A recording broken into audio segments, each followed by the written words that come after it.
കേന്ദ്ര സർക്കാരിൻ്റെ 12 വർഷക്കാലത്തെ ഭരണം കാർഷിക മേഖലയിൽ അഗ്രികൾച്ചർ മേഖലയിൽ ഒട്ടനവധി നൂതനമായ പരിവർത്തനങ്ങൾക്ക് വിപ്ലവാത്മകപരമായ സമീപനങ്ങൾക്ക് സാക്ഷ്യം വഹിക്കുകയുണ്ടായി. കാർഷിക മേഖലയെ ശാക്തീകരിക്കുന്നതിനും അതുപോലെ തന്നെ കാർഷിക ഭൂപടം വിസ്തൃതമാക്കുന്നതിനും ഡിജിറ്റൽ സാങ്കേതികവിദ്യ ഉറപ്പാക്കുന്നതിനും സ്ത്രീ ശാക്തീകരണം വിളംബരം ചെയ്യുന്നതിനുമായി ഒട്ടനവധി നവീനമായ പദ്ധതികൾ കാർഷിക മേഖലയിൽ കേന്ദ്ര സർക്കാർ ആവിഷ്കരിച്ച് നടപ്പിലാക്കുകയുണ്ടായി. നാം ഇന്ന് ചർച്ചയിൽ സംസാരിക്കുന്നത് കേന്ദ്ര സർക്കാരിൻ്റെ വിപ്ലവാത്മകരമായിട്ടുള്ള കാർഷിക മേഖലയിൽ വരുത്തിയ മാറ്റങ്ങളെക്കുറിച്ചാണ്. ഈ വിഷയത്തെക്കുറിച്ച് സംസാരിക്കുവാൻ ഇന്ന് നമ്മോടൊപ്പം അതിഥിയായി സ്റ്റുഡിയോയിൽ എത്തിച്ചേർന്നിരിക്കുന്നത് Shrimati Chitraji, subject matter specialist in agriculture engineering, ICAR Krishi Vigyan Kendra Mitraniketan Trivandrum, Shri Sajeev S, deputy general manager NABARD, Shrimati Abhitaji, കൃഷി ഓഫീസർ, കൃഷി ഡയറക്ടറേറ്റ്. മൂവരെയും സ്വാഗതം ചെയ്യുന്നു. ഏറെ ആദരപൂർവ്വം, ഏറെ ബഹുമാനപൂർവ്വം ഈ ചർച്ചയിലേക്ക്. ചിത്രാ മേഡത്തിനോട് ചോദിക്കുകയാണ്, ഇപ്പോൾ ഡിജിറ്റൽ ഇന്ത്യയുടെ ഭാഗമായിട്ട് കാർഷിക വിപണന രംഗത്ത് ഒട്ടനവധി പരിഷ്കരണങ്ങൾ, ഒട്ടനവധി മികവാർന്ന പരിഷ്കരണങ്ങൾ ഡിജിറ്റൽ ഇന്ത്യയുമായിട്ട് ബന്ധപ്പെടുത്തി കർഷകരുടെ ഉന്നമനത്തിനായി നടപ്പിലാക്കുകയുണ്ടായി കേന്ദ്ര സർക്കാർ കഴിഞ്ഞ 12 വർഷക്കാലത്തെ ഭരണത്തിൽ. അതിനെക്കുറിച്ചൊന്ന് പ്രേക്ഷകർക്കായി വിശദമാക്കാമോ? നമുക്കറിയാം, കഴിഞ്ഞ 12 വർഷങ്ങളിലായി മോദി സർക്കാർ കർഷക ക്ഷേമത്തിനോടൊപ്പം തന്നെ ജനക്ഷേമത്തിലേക്കുമായിട്ട് ഡിജിറ്റൽ വിപ്ലവം തുടങ്ങിയിട്ടുണ്ടായിരുന്നു. അതായത് നമ്മുടെ പേയ്മെൻറ്റുകൾ തന്നെ ഓൺലൈനായിട്ട് ചെയ്യുന്നതിനുള്ള അവസരം അദ്ദേഹം ഒരുക്കി തന്നിട്ടുണ്ട്. കൂടുതൽ ട്രാൻസ്പെറൻ്റ് ആയിട്ട്, സുതാര്യമായിട്ട് പണമിടപാടുകൾ നടത്തുക എന്നുള്ളത് തന്നെയാണ് ഈ ഒരു പ്രത്യേക പദ്ധതി കൊണ്ട് അദ്ദേഹം ഉദ്ദേശിച്ചിരിക്കുന്നത്. ഇനി നമുക്ക് കാർഷിക മേഖലയിലേക്ക് കടന്നു കഴിഞ്ഞാൽ ഈ ചെറുകിട കർഷകരും, അതായത് സ്മോൾ ആൻഡ് മാർജിനൽ ഫാമേഴ്സ്, അതുകൂടാതെ തന്നെ വൻകിട കർഷകരും എല്ലാം തന്നെ തങ്ങളുടെ ഉൽപ്പന്നങ്ങൾ സാധാരണ രീതിയിലുള്ള ചന്തകളിൽ കൊണ്ടുപോയിട്ടാണ് അവരുടെ വില നിശ്ചയിക്കുകയും അവർക്ക് ലഭ്യമാകുന്ന അവരുടെ പ്രൊഡ്യൂസിന് എത്രയാണോ വില നിശ്ചയിച്ചിട്ടുള്ളത് അത് അവർക്ക് ലഭ്യമാകുകയും ചെയ്യുന്നത്. ഇതിലുണ്ടാകുന്നൊരു ബുദ്ധിമുട്ടെന്നാൽ ഇടനിലക്കാരുടെ ഒരു ചൂഷണം അതിൽ വലിയ തോതിൽ വരുന്നുണ്ട്. കർഷകന് ലഭ്യമാകുന്ന വിലയുടെ ഒരു 25 അല്ലെങ്കിൽ 35% വില കൂടുതലായിട്ടാണ് ഇടനിലക്കാർ മറ്റുള്ള കസ്റ്റമേഴ്സിന് വിൽക്കുന്നത്. ഈ ഒരു ബുദ്ധിമുട്ട് ഒഴിവാക്കുന്നതിലേക്കായിട്ടാണ് ഈനാം എന്നൊരു പദ്ധതി അദ്ദേഹം ഡിജിറ്റലൈസ് ചെയ്തിട്ടുണ്ട്. ഈനാം എന്നാൽ ഇലക്ട്രോണിക് നാഷണൽ അഗ്രികൾച്ചറൽ മാർക്കറ്റ് എന്നാണ് ഉദ്ദേശിക്കുന്നത്. ഈ ഇടനിലക്കാരുടെ ചൂഷണം പൂർണ്ണമായി ഒഴിവാക്കി രാജ്യത്ത് എവിടെയും ഉള്ള വിപണികളുമായിട്ട് ബന്ധപ്പെട്ട് കർഷകർക്ക് അവരുടെ ഉൽപ്പന്നങ്ങൾ ലിസ്റ്റ് ചെയ്ത് ഓൺലൈനിലൂടെ തന്നെ വിവിധ വ്യാപാരികളുമായിട്ട് ബന്ധപ്പെട്ടുകൊണ്ട് അവരുടെ ഉൽപ്പന്നത്തിന് കൃത്യമായിട്ടുള്ളൊരു തുക അവർക്ക് ലഭ്യമാകുന്നു. അതാണ് ഇതിൻ്റെ ഏറ്റവും വിജയകരമായിട്ടുള്ള കാര്യം. നമുക്കറിയാം, കേരളത്തിൻ്റെ കാര്യം എടുത്തു കഴിഞ്ഞാൽ കേരളത്തിൽ 6ഓളം ചന്തകളാണ് ഈ ഒരു രീതിയിൽ ഈനാമുമായിട്ട് ബന്ധപ്പെട്ടിരിക്കുന്നത്. ചുരുക്കി പറഞ്ഞു കഴിഞ്ഞാൽ കർഷകരെ മൊത്തമായും, അതായത് രാജ്യത്തിലെ വിപണികളെ ഏകീകൃത ഓൺലൈൻ പ്ലാറ്റ്ഫോമിലൂടെ ബന്ധിപ്പിച്ചുകൊണ്ട് സുതാര്യമായിട്ടുള്ള വില നിശ്ചയിക്കുക എന്നുള്ളത് തന്നെയാണ് ഈനാം കൊണ്ട് നമ്മൾ ഉദ്ദേശിക്കുന്നത്. ഇപ്പോൾ കേരളത്തിൻ്റെ കാര്യം ഒന്നുകൂടി നമ്മൾ എടുത്തു കഴിഞ്ഞാൽ നമുക്കറിയാം, കേരളത്തിൽ ഏറ്റവും അധികം വിപണിയിൽ വില ലഭിക്കുന്ന വിളകളാണ് ഏലം, അതുപോലെ തന്നെ കുരുമുളക്, നാളികേരം. ഇവയ്ക്കെല്ലാം ഈനാമിൽ നല്ലൊരു പ്രസക്തി ലഭ്യമാകും. കാരണം ഈനാമിൽ രജിസ്റ്റർ ചെയ്ത് കഴിഞ്ഞാൽ അവർക്ക് ഇപ്പോൾ ലഭിക്കുന്ന തുകയിൽ നിന്നും വലിയൊരു തുക ഏൺ ചെയ്യുന്നതിനും കൃഷിക്കാരുടെ വരുമാനം കൂട്ടുക എന്നുള്ളത് തന്നെയാണ് ഇതിൽ നിന്നും ലക്ഷ്യമിടുന്നത്. ഇതോടൊപ്പം തന്നെ ധാരാളം വിളകൾ ഇതിൽ നമുക്ക് ലിസ്റ്റ് ചെയ്ത് കർഷകർക്ക് ഓൾറെഡി നമ്മൾ ഈനാമിലൂടെ രാജ്യത്തെ പല ഭാഗങ്ങളിലും വിപണിയുമായി ബന്ധിപ്പിക്കാൻ സാധിച്ചിട്ടുണ്ട്. സുഗന്ധ വ്യഞ്ജന വിളകൾ, നാണ്യവിളകൾ, അതോടൊപ്പം നാളികേരം, അതുപോലെ തന്നെ കപ്പ, ചക്ക, ഇങ്ങനത്തെ അനവധ്യമായിട്ടുള്ള വിളകൾ ഇതിൽ നിലവിൽ തന്നെ ഇടം പിടിച്ചു കഴിഞ്ഞു. ഇതുകൂടാതെ നമുക്ക് ഈ രാജ്യത്തിലെ വിവിധ വ്യാപാരികളുമായിട്ട് കർഷകർക്ക് കേരളത്തിൽ മാത്രമല്ല ഇൻഡർസ്റ്റേറ്റ് ട്രേഡും നമുക്ക് നടത്താനായിട്ട് സാധിക്കുന്നു. ഉള്ളിലുള്ള, അതായത് ജില്ലയിലുള്ള ട്രേഡേഴ്സുമായിട്ട് വില പേശി ലേലം വിളിച്ച് അവർക്ക് ഒരു പ്രൊഡ്യൂസിനുള്ള ഒരു എമൗണ്ട്, അവർ ലേലത്തിൽ നിന്ന് നിശ്ചയിക്കപ്പെട്ട എമൗണ്ട് ലഭ്യമാകാതെ തന്നെ ഇവർക്ക് ഇൻഡർസ്റ്റേറ്റ് ട്രേഡേഴ്സുമായിട്ട് ബന്ധപ്പെട്ടും അവരുടെ ഉൽപ്പന്നങ്ങൾ വിൽക്കാനായിട്ട് സാധിക്കും എന്നുള്ളതാണ് എന്നുള്ളതാണ് ഏറ്റവും വലിയ സന്തോഷകരമായ കാര്യം. അതുകൂടാതെ മറ്റുള്ള, അതായത് നമ്മുടെ സ്റ്റേറ്റിന് പുറത്തുള്ള വ്യാപാരികൾക്ക് യൂണിഫൈഡ് ലൈസൻസ് ലഭ്യമാകുവാണെങ്കിൽ കേരളത്തിൽ വന്ന് അവർക്ക് കേരളത്തിലെ ഉൽപ്പന്നങ്ങൾ വാങ്ങിക്കൊണ്ട് പോകുന്നതിനുമുള്ള സാഹചര്യം ഉണ്ട്. ചുരുക്കത്തിൽ പറഞ്ഞാൽ മികച്ച വില കർഷകന് ലഭിക്കുന്നു. അതുകൂടാതെ പേയ്മെൻറ്റ് ഓൺലൈനായിട്ട് തന്നെ അവരുടെ ലഭ്യമാകുന്ന തുക ഡയറക്റ്റായിട്ട് അവരുടെ അക്കൗണ്ടിലേക്ക് ലഭ്യമാകുന്നു. ക്വാളിറ്റി ടെസ്റ്റ് ചെയ്യപ്പെടുന്നു. തീർച്ചയായിട്ടും ഇതുപോലെയുള്ള ട്രേഡേഴ്സുമായിട്ട്, അതായത് നമ്മുടെ ഓൺലൈൻ പ്ലാറ്റ്ഫോമിൽ നമുക്കൊരു ഇടം കിട്ടണമെങ്കിൽ ഗുണനിലവാരം വലിയൊരു ഘടകമാണ്. ക്വാളിറ്റി ടെസ്റ്റിംഗ് നമുക്ക് ചെയ്തിട്ട് മാത്രമാണ് ഇത് കർഷകർക്ക് വിൽക്കാനായിട്ട് സാധിക്കുന്നത്. കൂടാതെ SMS-കളിലൂടെ അവർക്ക് ഒരു 10-15 ദിവസത്തിനുള്ളിൽ തന്നെ ഓരോ വിളകൾക്കും എന്താണ് മാർക്കറ്റ് പ്രൈസ് എന്നുള്ള ഒരു അവയർനെസ്സും ആ ഒരു വിലയും കുറച്ച് മുന്നേ തന്നെ കർഷകർക്ക് വിവരങ്ങൾ SMS-ലൂടെ ലഭ്യമാകുന്നു എന്നുള്ളതും ഏറ്റവും പ്രധാനപ്പെട്ട ഒരു കാര്യമാണ്. അപ്പോൾ തീർച്ചയായിട്ടും ഡിജിറ്റൽ വിപ്ലവത്തിൽ ഈനാമിന് ഏറെ പ്രാധാന്യമുണ്ട്. കഴിഞ്ഞ വർഷങ്ങളിൽ വളരെ സജീവമായി തന്നെ കേരളത്തിലും അതിൻ്റെ ഒരു ചുവടുവെപ്പ് മുന്നോട്ട് വെച്ചിട്ടുണ്ട്. അടുത്തതായിട്ട് ചോദിക്കാനുള്ളത് സജീവ് സാറിലേക്കാണ്, നബാർഡിലേക്കാണ്. കാർഷിക ഉൽപ്പന്നങ്ങളെ വിപണിയൊക്കെ ഉയർത്തിക്കൊണ്ടുവരുന്ന രീതിയിലുള്ള ഒട്ടനവധി പ്രവർത്തനങ്ങൾ കേന്ദ്ര സർക്കാർ 12 വർഷക്കാലത്തിനിടയിൽ നടപ്പിലാക്കുകയുണ്ടായി. കാർഷിക ഉൽപ്പാദന സംഘങ്ങളെ നബാർഡ് എത്തരത്തിലാണ് സഹായിക്കുന്നത്? അതിനെക്കുറിച്ചൊന്ന് പറയാമോ സർ? കർഷകരെ സംബന്ധിച്ചിടത്തോളം വളരെ വിപ്ലവകരമായ ഒരു സംരംഭമാണ് ഈ ഫാർമർ പ്രൊഡ്യൂസർ ഓർഗനൈസേഷൻസ്, അല്ലെങ്കിൽ കർഷക കൂട്ടായ്മ കമ്പനികൾ അല്ലെങ്കിൽ സംഘങ്ങൾ എന്ന് പറയുന്നത്.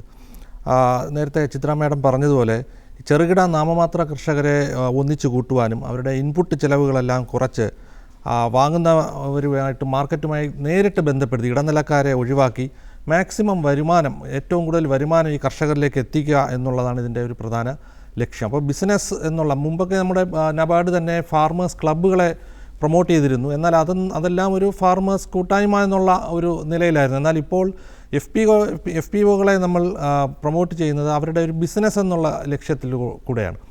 അവർക്ക് അതിനുവേണ്ടി CEO, അവരുടെ ബോർഡ് ഓഫ് ഡയറക്ടേഴ്സ്, അങ്ങനെയുള്ള വളരെ പ്രൊഫഷണലായിട്ടുള്ള ഒരു അപ്രോച്ചാണ് നബാർഡ് അതിൽ കൈക്കൊണ്ടിട്ടുള്ളത്. അപ്പോൾ കൂടാതെ ഇതിൻ്റെ മറ്റൊരു ലക്ഷ്യം എന്ന് പറയുന്നത്, ഇപ്പോൾ നമുക്കറിയാം നമ്മുടെ രാജ്യത്ത് എല്ലാവർക്കും ഒരു ആരോഗ്യ സംരക്ഷണം ഉള്ള വളരെ താല്പര്യമുള്ള ഒരു വിഷയമാണ്. അപ്പോൾ വിഷരഹിതമായ പച്ചക്കറി, പഴങ്ങൾ, പിന്നെ മായമില്ലാത്ത പാൽ എന്നിവയെല്ലാം ഈ ആധുനിക യുഗത്തിൽ വളരെ ആവശ്യമാണ്. അപ്പോൾ ഇങ്ങനെയുള്ള ഈ ശുദ്ധമായിട്ടുള്ള ഇങ്ങനെയുള്ള പ്രോഡക്ട്സ് ഉൽപ്പാദിപ്പിക്കുന്ന ഈ കർഷകരുമായിട്ട് നേരിട്ട് ഒരു കൺസ്യൂമറിന് ബന്ധപ്പെടുവാൻ കഴിയുമെങ്കിൽ അവരിൽ നിന്ന് ഈ സാധനങ്ങൾ വാങ്ങിക്കുവാൻ കഴിയും എന്നുള്ളത് കൂടിയാണ് ഇതിൻ്റെ മറ്റൊരു മെച്ചം. അപ്പോൾ അവർക്ക് അതിൻ്റേതായിട്ടുള്ള വരുമാനം അതിൽ കൂടി കണ്ടെത്തുവാനായിട്ടും കഴിയും. നബാർഡിൻ്റെ ഇതിലുള്ള ഒരു കോൺട്രിബ്യൂഷൻ എന്തെന്നാൽ, നമ്മുടെ ഇതുവരെ കേരളത്തിൽ 205 FPOകൾ നബാർഡ് പ്രൊമോട്ട് ചെയ്തിട്ടുണ്ട്. അതിൽ പിന്നെ മൊത്തം നമുക്കറിയാവുന്ന പോലെ ഒരു 450 FPOകളാണുള്ളത്. അതിൽ 205 നബാർഡ് പ്രൊമോട്ട് ചെയ്തിട്ടുണ്ട്. കൂടാതെ ഇതിനു വേണ്ടി ആവശ്യമായിട്ടുള്ള ഫെസിലിറ്റേറ്റിംഗ് ഏജൻസിക്ക് ആവശ്യമായിട്ടുള്ള സപ്പോർട്ടുകൾ, അവർക്ക് വേണ്ടിയിട്ടുള്ള ട്രെയിനിങ് ക്ലാസ്സുകൾ, അവർക്ക് വേണ്ടിയുള്ള ബോധവൽക്കരണം, അങ്ങനെയുള്ള പ്രോഗ്രാമുകളും നബാർഡ് ഇതിൻ്റെ കൂടെ ചെയ്യുന്നുണ്ട്.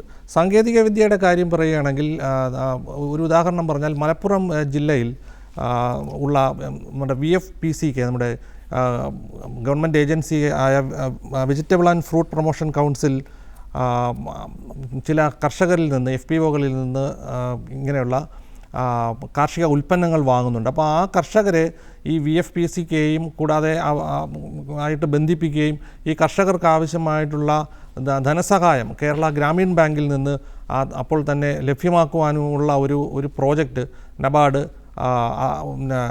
അത് മൊബൈൽ ആപ്പ് വഴിയാണ് അത് പ്രാവർത്തികമാകുന്നത്. അങ്ങനെയുള്ള ഒരു പ്രോജക്റ്റും നബാർഡിൻ്റെ ഒരു ഫാം സെക്ടർ പ്രൊമോഷൻ ഫണ്ട് എന്നുള്ള ഫണ്ടിൽ കൂടി നബാർഡ് സപ്പോർട്ട് ചെയ്തിട്ടുണ്ട്. അപ്പോൾ ഈ കർഷക സംഘടനകളുടെ ഉന്നമനത്തിന് വേണ്ടി നബാർഡ് ഇത്തരത്തിലുള്ള വലിയ സംഭാവനകളാണ് ഇപ്പോൾ നൽകിക്കൊണ്ടിരിക്കുന്നത്. അടുത്ത അമിത മേഡത്തിനോട് ചോദിക്കുകയാണ്. മേഡം, ഇപ്പോൾ കേരളത്തിൻ്റെ ഒരു കാർഷിക മേഖലയിലേക്ക് വരികയാണെങ്കിൽ, കേരളത്തിൻ്റെ കാർഷിക മേഖല നേരിടുന്ന വലിയ വെല്ലുവിളികളിൽ ഒന്നാണ് തൊഴിലാളി ക്ഷാമം, അതുപോലെ തന്നെ അമിതമായ ചെലവ്, കൂലി എന്ന് പറയുന്നതും അമിതമാണ്. അപ്പോൾ അതൊക്കെ ഒരു വലിയ വെല്ലുവിളിയാണ്. ഇവിടെ ഒരു കാർഷിക യന്ത്രവൽക്കരണത്തിന് വലിയ പ്രാധാന്യം ഉണ്ട്. കാർഷിക യന്ത്രവൽക്കരണത്തിന് നിലവിൽ കേന്ദ്ര സർക്കാർ നടപ്പിലാക്കുന്ന പദ്ധതികൾ എന്തെല്ലാമാണ്? അതിനെക്കുറിച്ചൊന്ന് പറയാൻ വേണം. ഈ ഒരു യന്ത്രവൽക്കരണം അതിലും സർക്കാർ ഡിജിറ്റൽ സംവിധാനം കൊണ്ടുവന്നിട്ടുണ്ട്. അതായത് agrimachinery.nic.in എന്ന വെബ് പോർട്ടലിൽ കൂടെ നമ്മളൊരു കർഷകന് അവർക്ക് ആവശ്യമായിട്ടുള്ള എന്ത് മെഷീനറി ആയാലും നമുക്ക് കേന്ദ്ര സർക്കാർ സബ്സിഡിയോടുകൂടി ലഭ്യമാക്കുന്നുണ്ട്. ആദ്യമായിട്ട് ഇതിന് ചെയ്യേണ്ടത് നമ്മൾ ഈ പോർട്ടലിൽ കൂടെ ഏകദേശം ജൂൺ ജൂലൈ മാസത്തിലായിരിക്കും ഈ പോർട്ടൽ ഓപ്പൺ ആവുക. ഈ പോർട്ടലിൽ കൂടെ ആദ്യം ഒരു അപേക്ഷ വയ്ക്കുക. ഈ അപേക്ഷ വെച്ചതിന് ശേഷം അത് സ്ക്രീനിങ് കഴിഞ്ഞ് നമുക്ക് ഏത് മെഷീനാണോ വാങ്ങേണ്ടത് അത് ഈ കർഷകൻ സെലക്ട് ചെയ്യുക. അത് ഈ ഒരു മെഷീൻ വാങ്ങിയതിന് ശേഷം അടുത്തുള്ള എഞ്ചിനീയർ വന്ന് ഇത് പരിശോധിക്കുകയും അതിനുള്ള സബ്സിഡി ഈ കർഷകൻ്റെ അക്കൗണ്ടിലേക്ക് ലഭ്യമാക്കുകയാണ് ചെയ്യുന്നത്. ഇതുപോലെ ഈ ഒരു പദ്ധതിയുടെ പേരെന്ന് പറഞ്ഞു കഴിഞ്ഞാൽ സബ്മിഷൻ ഓൺ അഗ്രികൾച്ചർ മെക്കനൈസേഷൻ പദ്ധതിയാണ്. അപ്പോൾ ഈ ഒരു സംവിധാനം കർഷകന് ലഭ്യമാക്കുന്നതിലൂടെ കർഷകന് ഇപ്പം അടിസ്ഥാനപരമായിട്ട് കർഷകന് ഇത് വാങ്ങാനുള്ള കാശ് കയ്യിലില്ല എന്നുണ്ടെങ്കിൽ ഇതിന് വേണ്ടിയിട്ട് അഗ്രികൾച്ചർ ഇൻഫ്രാസ്ട്രക്ചർ ഫണ്ട് എന്നുള്ള ഒരു പുതിയ പദ്ധതിയും കൂടെ സർക്കാർ ഏർപ്പെടുത്തിയിട്ടുണ്ട്. ഇതിലൂടെ കർഷകന് വളരെ കുറഞ്ഞ നിരക്കിൽ കുറഞ്ഞ പലിശയിൽ വായ്പാ സംവിധാനം ലഭ്യമാക്കുക എന്നുള്ളതാണ്. ഇപ്പോൾ ചെറുകിട കർഷകരുണ്ട്, നമുക്ക് കൂട്ടായ്മകളുണ്ട്. ഈ രണ്ട് സംവിധാനത്തെയും സഹായിക്കുന്ന ഒരു രീതിയാണ് ഈ പദ്ധതിയിലൂടെ വിഭാവനം ചെയ്തിട്ടുള്ളത്. ഇപ്പോൾ ഒരു വ്യക്തിഗത കർഷകന് ഒരു മെഷീൻ വാങ്ങണമെങ്കിൽ അത് 40 മുതൽ 50% സബ്സിഡിയോടുകൂടി ഈ പോർട്ടലിൽ കൂടെ നമുക്ക് അപ്ലൈ ചെയ്യാവുന്നതാണ്. അതായത് ഇത് ലഭ്യമാക്കാവുന്നതാണ്. ഒപ്പം തന്നെ ഇപ്പം ലക്ഷങ്ങൾ വില മതിക്കുന്ന മെഷീനാണ് ഈ കർഷകന് ആവശ്യമെങ്കിൽ, അതായത് കൊയ്ത്തുമതി യന്ത്രം അതുപോലുള്ള ഹെവി മെഷീൻസ് ആണ് വാങ്ങേണ്ടതെങ്കിൽ അത് അയാളെ കൊണ്ട് താങ്ങത്തില്ല. അപ്പോൾ ആ ഒരു സംവിധാനം കസ്റ്റം ഹയറിംഗ് സെൻറ്ററിലൂടെ ഒരു സംവിധാനം ഏർപ്പെടുത്തി കൊടുക്കുന്നു. അതായത് ഈ കസ്റ്റം ഹയറിംഗ് സെൻറ്ററിലൂടെ ഈ കർഷകന് അത് വാടകയ്ക്ക് എടുക്കാനുള്ള സംവിധാനമാണ് ഇതിലൂടെ ഏർപ്പെടുത്തി കൊടുക്കുന്നത്. ഈ കസ്റ്റം ഹയറിംഗ് സെൻറ്റർ രൂപീകരിക്കുന്നതിനും സർക്കാർ സബ്സിഡി ഏർപ്പെടുത്തിയിട്ടുണ്ട്. അത് ഏകദേശം 40% സബ്സിഡിയാണ് സർക്കാർ കൊടുക്കുന്നത്. അത് 250 ലക്ഷം രൂപയാണ് മാക്സിമം കോസ്റ്റ് സർക്കാർ ഏർപ്പെടുത്തിയിട്ടുള്ളത്. അതുപോലെ തന്നെ ഫാം മെഷീനറി ബാങ്ക്സ്, ഈ കസ്റ്റം ഹയറിംഗ് സെൻറ്റേഴ്സോ അല്ലെങ്കിൽ ചെറുകിട ഗ്രൂപ്പുകളോ ഫാം മെഷീനറി ബാങ്ക്സ് എന്നുള്ള സംവിധാനം രൂപീകരിക്കുന്നു. അതിലൂടെ ഇതുപോലെ വ്യക്തിഗത ആവശ്യങ്ങൾക്കും ഗ്രൂപ്പ് ആവശ്യങ്ങൾക്കും നമ്മൾ മെഷീൻസ് വാടകയ്ക്ക് ഏർപ്പെടുത്തി കൊടുക്കുന്നു. അത് വളരെ മിതമായ ചെലവിലായിരിക്കും കർഷകന് ഏർപ്പാട് ചെയ്യുക. അപ്പോൾ ഈ ഒരു പദ്ധതി വളരെ പോപ്പുലർ ആയിട്ടുള്ള പദ്ധതിയാണ്. ഈ വർഷം ഏകദേശം 149 കോടി രൂപയാണ് കേന്ദ്ര സംസ്ഥാന സർക്കാർ ഈ വർഷം വകയിരുത്തിയിട്ടുള്ളത്. ഈ വർഷത്തെ പ്ലാൻ അംഗീകരിച്ചു കഴിഞ്ഞു. ഉടൻ തന്നെ നമുക്ക് ഈ പദ്ധതി രംഗത്ത് വരുന്നതാണ്. അടുത്തായിട്ട് ചിത്ര മേഡത്തിനോട് ചോദിക്കുകയാണ്. ഇപ്പോൾ കാർഷിക മേഖലയെ സംബന്ധിച്ചിടത്തോളം, കാർഷിക സംരംഭങ്ങളെ സംബന്ധിച്ചിടത്തോളം, കാർഷികമായിട്ടുള്ള മുന്നേറ്റങ്ങളെ സംബന്ധിച്ചിടത്തോളം ഒക്കെയും ജലസേചനത്തിന് വളരെ വലിയൊരു പ്രാധാന്യമാണ് ഉള്ളത്. ഇപ്പോൾ ഈ കേന്ദ്ര സർക്കാരിൻ്റെ 12 വർഷത്തെ ഭരണത്തെ മുൻനിർത്തിക്കൊണ്ട് നമ്മൾ സംസാരിക്കുമ്പോൾ ജലസേചന രംഗത്ത് വന്നിട്ടുള്ള മാറ്റങ്ങൾ എന്തൊക്കെയാണ്, മുന്നേറ്റങ്ങൾ എന്തൊക്കെയാണ്? അതിനെക്കുറിച്ചൊന്ന് പറയാൻ വേണം. നമുക്കറിയാം, കർഷകർ കടുത്ത വരൾച്ചയിൽ വളരെയധികം ജലം ലഭ്യമാകുന്നതിനും വിളയ്ക്ക് ആവശ്യമുള്ള ജലം നൽകുന്നതിനും വളരെയധികം ബുദ്ധിമുട്ടുകളാണ് അനുഭവപ്പെടുന്നത്. അതേസമയം ജലത്തിൻ്റെ അഭാവം വിളവെടുപ്പിനെ, അതായത് ഈൽഡിനെ നേരിട്ട് ബാധിക്കുന്ന ഒരു പ്രധാന ഘടകവുമാണ്. അപ്പോൾ ഇത്തരം പ്രശ്നങ്ങളും പ്രോബ്ലംസും അഡ്രസ്സ് ചെയ്യുന്നതിന് വേണ്ടിയിട്ടുള്ള നൂതന സാങ്കേതിക വിദ്യയാണ് മൈക്രോ ഇറിഗേഷൻ സിസ്റ്റം അഥവാ സൂക്ഷ്മ ജലസേചന രീതികൾ. കേരളത്തിലെ ഒട്ടുമിക്ക കർഷകർക്കും ഇത്തരം മൈക്രോ ഇറിഗേഷൻ സിസ്റ്റത്തിനെ കുറിച്ചുള്ള അവബോധം ഇപ്പോൾ നല്ല രീതിയിൽ തന്നെ ലഭ്യമാണ്. അപ്പോൾ കേന്ദ്ര സർക്കാർ ഇതിനു വേണ്ടി നടപ്പിലാക്കിയിട്ടുള്ള സ്കീമിൻ്റെ, അതായത് പദ്ധതിയുടെ പേരാണ് പ്രധാനമന്ത്രി കൃഷി Sinchayee Yojana per drop more crop PDMC. അതായത് ചുരുക്കത്തിൽ പറഞ്ഞ ഹർ ഖേത് കോ പാനി, ഓരോ കൃഷിഭൂമിയിലേക്കും ജലം എത്തിക്കുന്നതിനുള്ള സംവിധാനം നടപ്പിലാക്കുക എന്നുള്ളതാണ് പ്രധാന ലക്ഷ്യം. പ്രധാനമായിട്ടും ഇതിൽ ജലസംരക്ഷണമാണ് ഉദ്ദേശിക്കുന്നത്. ജലസംരക്ഷണം, ഡ്രിപ്പ് ഇറിഗേഷൻ, സ്പ്രിംഗ്ലർ ഇറിഗേഷൻ, അതുപോലെ മിസ്റ്റ്, ഫോഗർ സംവിധാനങ്ങൾ, റെയിൻ ഗൺ പോലുള്ള സംവിധാനങ്ങൾ എന്നിവ ഓരോ വിളയുടെയും അകലത്തിനനുസൃതമായി ക്രോപ്പ് സ്പേസിങ്ങിനനുസരിച്ചാണ് ഈ സബ്സിഡി നിരക്ക് നീക്കിയിരിപ്പ് നടത്തിയിരിക്കുന്നത്. അപ്പോൾ തീർച്ചയായിട്ടും നമുക്ക് 60 മുതൽ 70% കർഷകർക്ക് ഇതിൽ നിന്നും ജല സംരക്ഷണം ഉണ്ടാവുന്നത്. കൂടാതെ ഇതിൻ്റെ ജലവിനിയോഗക്ഷമത, സാധാരണ രീതിയിൽ കർഷകർ ജലസേചനം നടത്തുമ്പോൾ ഉണ്ടാകുന്ന ജലനഷ്ടം എന്ന് പറയുന്നത് വളരെ ഭീമമാണ്. നമുക്കിതിൽ നിന്ന് തന്നെ ജലവിനിയോഗക്ഷമത, ഇപ്പോൾ ഡ്രിപ്പ് ഇറിഗേഷൻ സിസ്റ്റത്തിൻ്റെ കേസിലാണെങ്കിൽ നമുക്ക് 95% ഇറിഗേഷൻ വാട്ടർ യൂസ് എഫിഷ്യൻസി എന്ന് പറയുന്നത്. സ്പ്രിംഗ്ലർ ഇറിഗേഷൻ, അതായത് തളിനനയുടെ കാര്യം എടുത്തു കഴിഞ്ഞാൽ 70 മുതൽ 80%. തീർച്ചയായിട്ടും നമുക്കറിയാം കാലാവസ്ഥാ വ്യതിയാനം കർഷകർ അഭിമുഖീകരിക്കുന്ന ഈ ഒരു ഘട്ടത്തിൽ ഏതൊരു മേഖല, കൃഷിയുടെ ഏതൊരു മേഖല എടുത്തു കഴിഞ്ഞാൽ തന്നെയും ഹൈടെക് ഫാമിങ്ങിലാണെങ്കിലും ഓപ്പൺ പ്രിസിഷൻ ഫാമിങ്ങിലാണെങ്കിലും നമുക്ക് അടിസ്ഥാനപരമായി വേണ്ട ഒരു ടെക്നോളജിയാണ് micro irrigation system, drip irrigation system, fertigation സംവിധാനങ്ങൾ. ഇപ്പോൾ ഫെർട്ടിഗേഷൻ സംവിധാനങ്ങളിലാണെങ്കിൽ നമുക്ക് ഫെർട്ടിലൈസർ, കെമിക്കൽ ഫെർട്ടിലൈസർ അല്ലെങ്കിൽ വാട്ടർ സോല്യുബിൾ ഫെർട്ടിലൈസർ, ജലത്തിൽ ലയിക്കുന്ന വളങ്ങൾ വെഞ്ചുറിയിലൂടെ തന്നെ നമുക്കിത് കൃത്യമായി കടത്തിവിടാനായിട്ട് സാധിക്കും. അപ്പോൾ PDMC സ്കീമിൽ തീർച്ചയായിട്ടും ഈ ഒരു സംവിധാനത്തിനുള്ള നീക്കിയിരിപ്പ് സബ്സിഡി ആയിട്ട് നൽകുന്ന തുക എന്ന് പറയുന്നത് 55%. കാർഷിക എഞ്ചിനീയറിംഗ് വിഭാഗവുമായി ബന്ധപ്പെട്ട് കഴിഞ്ഞാൽ അപേക്ഷ പൂരിപ്പിച്ച് കൊടുത്തു കഴിഞ്ഞാൽ കർഷകർക്ക് അവരുടെ വിളകളുടെ അനുസൃതമായിട്ടുള്ള ഡ്രിപ്പ് ഇറിഗേഷൻ സംവിധാനം ഇൻസ്റ്റാൾ ചെയ്യാനായിട്ട് സാധിക്കും. ഏകദേശം 6580 കോടി രൂപയാണ് സർക്കാർ ഇതിലേക്കായിട്ട് നീക്കിയിരിപ്പ് നടത്തിയിരിക്കുന്നത്. ഇതിലേറ്റവും ശ്രദ്ധേയമായ കാര്യം എന്തെന്നാൽ ഈ വർഷം കേരളത്തിലേക്ക് 100 കോടിയാണ് ബഡ്ജറ്റ് നീക്കി വെച്ചിരിക്കുന്നത്. 100 കോടി എന്ന് പറഞ്ഞാൽ നല്ലൊരു തുക തന്നെ കേരളത്തിലെ കർഷകർക്ക് ഈ ഒരു ടെക്നോളജി ഇംപ്ലിമെൻറ്റ് ചെയ്യുന്നതിന് പ്രയോജനപ്പെടുത്താനായിട്ട് സാധിക്കും. തീർച്ചയായിട്ടും എല്ലാ ജില്ലയിലെയും, കേരളത്തിലെ 14 ജില്ലയിലെയും കർഷകർ PDMC സ്കീം ഉപയോഗിച്ചുകൊണ്ട് തന്നെ അവരുടെ വിളകളിലേക്ക് ആവശ്യമുള്ള വെള്ളവും വളവും സയൻറ്റിഫിക് ആയിട്ട് തന്നെ പ്രയോജനപ്പെടുത്തണം എന്നുള്ളത് തന്നെയാണ് പറയാൻ ഉദ്ദേശിക്കുന്നത്. ഏകദേശം കേന്ദ്രത്തിൽ രാജ്യത്തൊട്ടാകെ 95 ലക്ഷം ഹെക്ടറാണ് കൃഷിഭൂമിയാണ് ഇറിഗേഷൻ, ഈ ഒരു മൈക്രോ ഇറിഗേഷൻ സിസ്റ്റം നടപ്പിലാക്കുന്നത്. ഇനി കേരളത്തിൻ്റെ കാര്യം എടുത്തു കഴിഞ്ഞാൽ 1.5 മുതൽ 2 ലക്ഷത്തോളം ഹെക്ടർ ഭൂമി നമ്മൾ ഈ ഒരു സ്കീമിലൂടെ കവർ ചെയ്യേണ്ടത് അനിവാര്യമാണ്. മാഡം ഇപ്പോൾ സംസാരിച്ചു, അതുമായിട്ട് ബന്ധപ്പെടുത്തി സജീവ് സാറിനോട് ചോദിക്കുകയാണ്. സാർ, ഇപ്പോൾ ഗ്രാമീണ കാർഷിക മേഖല അല്ലെങ്കിൽ ഗ്രാമീണ മേഖലയുടെ അടിസ്ഥാന വികസനത്തിനായി ഒട്ടനവധി പദ്ധതികൾ കേന്ദ്ര സർക്കാർ നിലവിൽ ആവിഷ്കരിച്ച് നടപ്പിലാക്കുന്നുണ്ട്. അപ്പോൾ നബാർഡിൻ്റെ ഗ്രാമീണ അടിസ്ഥാന വികസന ഫണ്ടിനെ കുറിച്ച് പ്രേക്ഷകർക്കായി ഒന്ന് വിശദമാക്കണം സാർ. നബാർഡിൻ്റെ ഏറ്റവും വലിയൊരു സംഭാവന, ഗ്രാമീണ ഭാരതത്തിന് ഏറ്റവും വലിയൊരു സംഭാവന എന്ന് പറയുന്നത് ഈ റൂറൽ ഇൻഫ്രാസ്ട്രക്ചർ ഡെവലപ്മെൻറ്റ് ഫണ്ടാണ്, ഗ്രാമീണ അടിസ്ഥാന സൗകര്യ വികസന ഫണ്ട്. അപ്പം നബാർഡിൻ്റെ ഒരു ടാഗ് ലൈനുണ്ട്, ഗാവ് ബഡേ തോ ദേശ് ബഡേ, അതായത് നമ്മുടെ ഗ്രാമങ്ങൾ വികസിക്കുകയാണെങ്കിൽ നമ്മുടെ രാജ്യം വികസിക്കുമെന്നുള്ളത്. അപ്പോൾ ആ ഒരു പദ്ധതിയുടെ പ്രകാരം കഴിഞ്ഞ 1995-96 വർഷം മുതൽ തന്നെ നബാർഡ് ഇംപ്ലിമെൻ്റ് ചെയ്തു വരുന്ന ഒരു ഫണ്ടാണ് ഈ RIDF ഫണ്ട്. അപ്പോൾ അതിന് പ്രകാരം ഈ നമ്മുടെ കേരളത്തിൽ ഇതുവരെ 7300 അടിസ്ഥാന സൗകര്യ വികസന പ്രോജക്റ്റുകൾ നബാർഡ് സപ്പോർട്ട് ചെയ്തിട്ടുണ്ട്, ഫണ്ട് ചെയ്തിട്ടുണ്ട്. അതിൽ കൂടി 14,525 കോടി രൂപയാണ് നമ്മൾ സാങ്ഷൻ ചെയ്തിട്ടുള്ളത്. ഈ കഴിഞ്ഞ സാമ്പത്തിക വർഷത്തെ കണക്കെടുക്കുകയാണെങ്കിൽ 637 കോടി നബാർഡ് സാങ്ഷൻ ചെയ്യുകയും കൂടാതെ 734 കോടി വിവിധ പ്രോജക്റ്റുകൾക്ക് വേണ്ടി ഞങ്ങൾ ചിലവഴിക്കുകയും ചെയ്തു. അപ്പോൾ ഈ അടിസ്ഥാന സൗകര്യ വികസനത്തിന് വേണ്ടി ഈ ചിലവഴിക്കുന്ന ഈ പണം നമ്മുടെ നമ്മുടെ സംസ്ഥാന ഗവൺമെൻറ്റിൻ്റെ വിവിധ ഡിപ്പാർട്ട്മെൻറ്റുകൾക്കാണ് അത് കൊടുക്കുന്നത്, ലോണായി കൊടുക്കുന്നത്. കൂടാതെ നമ്മുടെ സംസ്ഥാന ഗവൺമെൻറ്റിൻ്റെ കീഴിൽ വരുന്ന പൊതുമേഖലാ സ്ഥാപനങ്ങൾക്കും ഈ ഫണ്ട് കൊടുക്കുന്നുണ്ട്. അപ്പോൾ പ്രധാനമായിട്ടും അതിൽ വരുന്നത് 3 ഭാഗങ്ങളായിട്ടാണ് അതിൽ വരുന്നത്, 3 മേഖലകളാണ് അതിൽ പ്രധാനമായിട്ട് വരുന്നത്. ഒന്നാമതായി കൃഷിയും അനുബന്ധ മേഖലകളും അതിൽ വരുന്നുണ്ട്. രണ്ടാമതായി ഗ്രാമീണ കണക്ടിവിറ്റി വരുന്നുണ്ട്.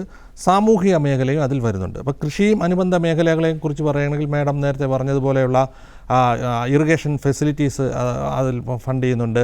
കൂടാതെ കോൾഡ് സ്റ്റോറേജുകൾ, ഗോഡൗണുകൾ, അങ്ങനെയുള്ള ഈ കൃഷിയുമായി ബന്ധപ്പെട്ടിട്ടുള്ള അടിസ്ഥാന സൗകര്യ വികസനമുണ്ട്. കൂടാതെ ഗ്രാമീണ കണക്ടിവിറ്റി, നമുക്കറിയാം ഗ്രാമങ്ങളും നഗരങ്ങളും തമ്മിൽ ബന്ധിപ്പിക്കുന്ന റോഡുകൾ, പാലങ്ങൾ മുതലായവയെല്ലാം ഇതുവഴി ഞങ്ങൾ ഫണ്ട് ചെയ്തിട്ടുണ്ട്. കൂടാതെ സാമൂഹിക മേഖല, പ്രധാനമായിട്ടും സ്കൂളുകൾ, നമ്മുടെ കുടിവെള്ളം, ശുദ്ധജല കുടിവെള്ളം, പിന്നെ അതിൻ്റെ ശുചീകരണ പദ്ധതികൾ, അങ്ങനെയുള്ളതും ഇതിൽ നമ്മൾ ഫൈനാൻസ് ചെയ്തിട്ടുണ്ട്. കൂടാതെ നബാർഡിൻ്റെ തന്നെ സ്വന്തം ഫണ്ടായിട്ടുള്ള മറ്റൊരു ഫണ്ടാണ് നബാർഡ് ഇൻഫ്രാസ്ട്രക്ചർ ഡെവലപ്മെൻറ്റ് ഫണ്ട്, അല്ലെങ്കിൽ ഇൻഫ്രാസ്ട്രക്ചർ ഡെവലപ്മെൻറ്റ് അസിസ്റ്റൻസ്, അല്ലെങ്കിൽ നിഡ എന്ന് പറയുന്നത്. അപ്പോൾ അതിൽ കൂടിയും കഴിഞ്ഞ വർഷം നല്ലൊരു എമൗണ്ട്, അതായത് 12,637 കോടി രൂപ നബാർഡ് അതിൽ ചിലവഴിച്ചിട്ടുണ്ട്. 127 പ്രോജക്റ്റുകൾ അതിൽ നബാർഡ് ഫണ്ട് ചെയ്തു. അതിലുള്ള ചില പ്രധാന പ്രോജക്റ്റുകളെന്ന് പറയുന്നത് നമ്മുടെ കേരളത്തിൻ്റെയും നമ്മുടെ തിരുവനന്തപുരത്തിൻ്റെയും കേരളത്തിൻ്റെ എല്ലാം അഭിമാനമായിട്ടുള്ള വിഴിഞ്ഞം ഇൻ്റർനാഷണൽ സീപോർട്ടാണ്. അതിൽ നബാർഡിൻ്റെ പങ്കാളിത്തമുണ്ട്. കൂടാതെ കിൻഫ്രയുടെ mega food park, Arthunkal fish harbour, അങ്ങനെയുള്ള ഇപ്പോൾ കേരളത്തിൽ നമ്മുടെ ഉള്ള എല്ലാ പ്രധാനപ്പെട്ട അടിസ്ഥാന സൗകര്യ വികസന പദ്ധതികളിലെല്ലാം നബാർഡിൻ്റെ പങ്കാളിത്തം ഉണ്ട്. കേന്ദ്ര സർക്കാരിൻ്റെ 12 വർഷത്തെ ഭരണകാലം അഗ്രികൾച്ചർ മേഖലയിൽ, കാർഷിക മേഖലയിൽ മാറ്റങ്ങളെക്കുറിച്ച് നമ്മൾ നടത്തുന്ന ഇന്നത്തെ ചർച്ച ഇവിടെ അവസാനിക്കുകയാണ്. അടുത്ത എപ്പിസോഡിൽ നമുക്ക് കാണാം. നവീനമായിട്ടുള്ള പുതിയ മാറ്റങ്ങളെക്കുറിച്ച് നമുക്ക് ആ എപ്പിസോഡിൽ സംസാരിക്കാം. നമസ്കാരം.